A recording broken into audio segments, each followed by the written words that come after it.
Hello दोस्तों, नमस्कार। आपके अपने यूट्यूब चैनल पर आपका स्वागत है। इस वीडियो में हम बात करेंगे कई सारी इम्पोर्टेंट खबरों के बारे में, कंपनियों के बारे में जो काफ़ी ज़्यादा बाज़ार के रडार पर देखने को मिलेंगी। ख़ास तौर पर कुछ बड़े इवेंट हैं जो बाज़ार को काफ़ी वॉलेटाइल कर सकते हैं। तो वीडियो शुरू करने से पहले कहना चाहूँगा, अगर किसी ने चैनल पर फर्स्ट टाइम विजिट किया है तो चैनल को सब्सक्राइब कर लें और बेल आइकन को ज़रूर दबा लें। साथ ही हमारे दूसरे चैनल बिजनेस वर्ग, आप इसको भी सब्सक्राइब कर सकते हैं, बेल आइकन को भी हिट करके रख सकते हैं।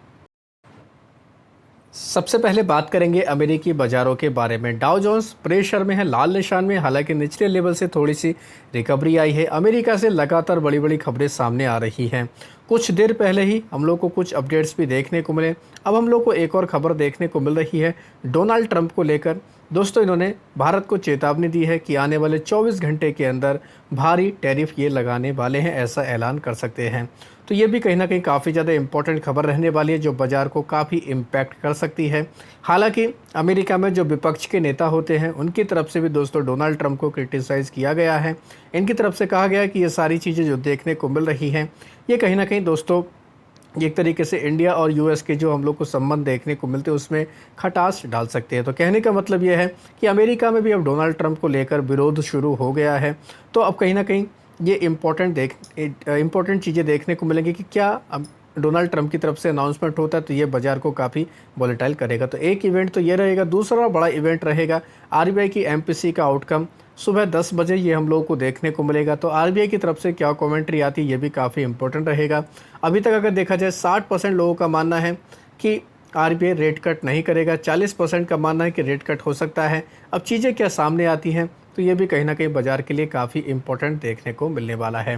बात करेंगे कुछ कंपनियों के बारे में, कुछ सेक्टर के बारे में जो खबरों के दम पर काफ़ी फोकस में रहेंगी। खासतौर पर डिफेंस सेक्टर से जुड़ी हुई कंपनियों के ऊपर आप नज़र रख सकते हैं, जैसे Bharat dynamic, Paras defence, Bharat electronics, HAL, garden east ship builder, Mishra Dhatu Nigam, Cochin shipyard, Mazagon dock ship builder और ड्रोन सेक्टर से जुड़ी हुई कंपनियों के ऊपर भी नज़र रख सकते हैं, क्योंकि एक इन कंपनियों के लिए काफ़ी अच्छी खबर देखने को मिली है। खबर है DAC यानी कि डिफेंस एक्विजिशन काउंसिल की मीटिंग हुई है। इसमें 67,000 करोड़ रुपए का दोस्तों डिफेंस प्रपोजल को मंजूरी दे दी गई है, जिसमें हम लोग को कई सारे मिलिट्री के जो अपग्रेड्स देखने को मिलेंगे। हम लोग को ड्रोन भी देखने को मिलेंगे, नौसेना के लिए भी यानी कि नेवी के लिए भी कई सारी चीज़ें देखने को मिलेंगी। तो काफ़ी शानदार न्यूज़ देखने को मिल रही है। तो डिफेंस सेक्टर के लिए तो काफ़ी अच्छी खबर है। तो इस वजह से डिफेंस से जुड़ी हुई कंपनियां हम लोग को काफ़ी बाज़ार के रडार पर देखने को मिल जाएंगी।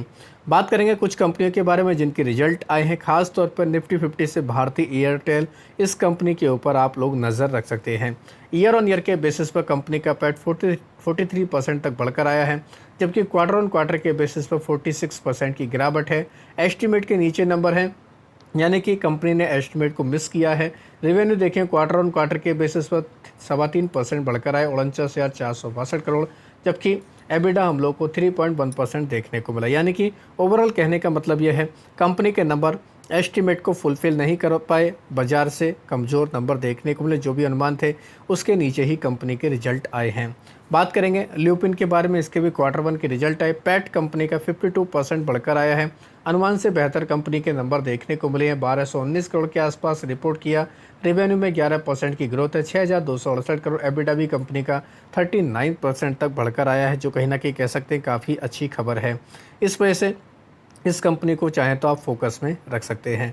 टोरेंट पावर के रिजल्ट आए हैं। इस कंपनी के नंबर देखें तो कमज़ोर हैं। कंपनी का पैट देखें 24% तक गिर कर आया है, 731 करोड़। रेवेन्यू में भी 12.5% तक का कट है, 7,906 करोड़। एबिडा 20% गिर कर आया, 1,483 करोड़ के आसपास। मार्जिन भी कंपनी के हम लोग को घटकर आते हुए देखने को मिले हैं।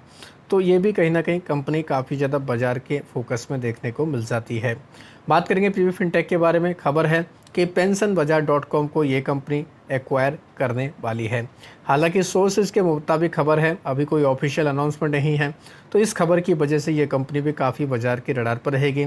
गुजरात गैस के रिजल्ट आए हैं। क्वार्टर ऑन क्वार्टर के बेसिस पर कंपनी का पैट 14% तक बढ़कर आया, मार्जिन बढ़कर आए हैं। साथ ही CNG का वॉल्यूम भी हम लोग को इंक्रीज़ होते हुए देखने को मिला, जो कहीं ना कहीं कंपनी के लिए काफ़ी अच्छा पॉइंट है।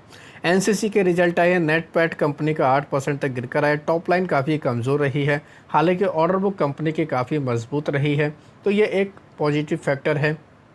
एबिडा 4.3% गिरकर आया। कंपनी के मार्जिन 6% से हम लोग को 8.8% तक देखने को मिला, यानी कि मार्जिन में थोड़ा सा सुधार देखने को मिला है।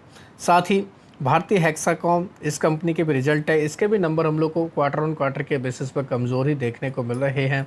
कंपनी का पैट 391 करोड़ के आसपास देखने को मिला, रेवेन्यू में भी लगभग 1% की गिरावट है, एबिटा भी ड्रॉप हुआ है। कंपनी के मार्जिन हालांकि हम लोग को 51% से बढ़कर 51.3% तक देखने को मिले। बात करेंगे प्रेस्टीज एस्टेट के बारे में, इस कंपनी के नंबर भी हम लोग कह सकते हैं ठीक ठाक आए हैं। कंपनी का पैट 26% तक बढ़कर आया, 292 करोड़। स्ट्रॉन्ग हाउसिंग डिमांड देखने को मिली। टोटल इनकम कंपनी की 2468 करोड़ देखने को मिली, जो पहले 2024 करोड़ के आसपास देखने को मिलती थी। तो ठीक ठाक नंबर इस कंपनी ने रिपोर्ट किए हैं। कौन कौन की बात करेंगे, मिले जुले नंबर है। पैट 3% तक बढ़ गया, 267 करोड़। कंपनी ने इंटरिम डिविडेंड का भी ऐलान किया है।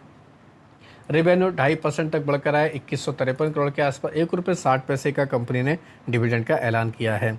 ग्लैंड फार्मा के नंबर अच्छे हैं। नेट पैट 50% तक कंपनी का बढ़कर आया है, 215 करोड़ के आसपास। रेवेन्यू 7.5% बढ़कर आया, 1505 करोड़। एबिटा 39% तक बढ़कर आया। कंपनी के मार्जिन भी 19% से बढ़कर सीधा 24.4% तक देखने को मिले।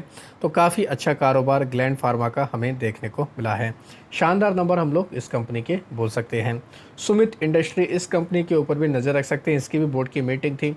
इसकी बोर्ड की मीटिंग में दोस्तों कंपनी ने स्प्लिट को मंजूरी दी है। 10 रुपये की फेस वैल्यू को 2 रुपये की फेस वैल्यू में 5 टुकड़ों में ये बांट रहे हैं, यानी कि एक इक्विटी 5 टुकड़ों में बढ़ जाएगी। तो सुमित इंडस्ट्री, इस वजह से ये कंपनी भी काफ़ी बाजार के रडार पर रहेगी। रेमंड रियलिटी, इसके रिजल्ट अगर देखें तो इसके रिजल्ट भी काफ़ी दमदार देखने को मिल रहे हैं। कंपनी का पैट ऑलमोस्ट डबल से ज़्यादा देखने को मिला, जिस वजह से ये कंपनी काफ़ी फोकस में रहेगी। 16.5 करोड़ का पैट रहा है, जो पहले हम लोग को 7.4 करोड़ के आसपास देखने को मिलता था। कंपनी की इनकम 374 करोड़ आई है, जो पहले 130 करोड़ थी। एबिटा 40% तक बढ़कर आया है, जो कहीं ना कहीं कह सकते हैं काफ़ी अच्छे नंबर इस कंपनी के देखने को मिले हैं। बात करेंगे ब्रिटानिया के बारे में, इस कंपनी के रिजल्ट आए, मिले जुले नंबर देखने को मिल रहे हैं, अनुमान से कमज़ोर हैं। तो इस वजह से कह सकते हैं एबिटा भी कंपनी का 16% तक हम लोग को घटकर आते हुए देखने को मिला, जो पहले 17.7% तक देखने को मिलता था, जबकि अनुमान 17.8% के एबिटा का था। यानी कि सारे फैक्टर अगर देख लिए जाएँ तो ब्रिटानिया के नंबर हम लोग को कमज़ोर ही देखने को मिले हैं। EIH की बात करें, कंपनी का नेट पैट 63% गिरकर 34 करोड़ आया है। साथ ही रेवेन्यू, हालांकि हम लोग को 9% की रेवेन्यू में ग्रोथ देखने को मिली। एबिटा 18% तक बढ़कर आया, 159 करोड़ के आसपास। मार्जिन कंपनी के 25.6% से बढ़कर 27.8% तक देखने को मिले हैं। उसके बावजूद कंपनी का पैट हम लोगों को 63% तक गिरकर आते हुए देखने को मिला। तो इस वजह से आप चाहें इस कंपनी के ऊपर भी नज़र रख सकते हैं। इस बार जो हम लोग को कंपनी का पैट देखने को मिला वो 33 करोड़ के आसपास है, जो पहले 92 करोड़ के आसपास देखने को मिलता था।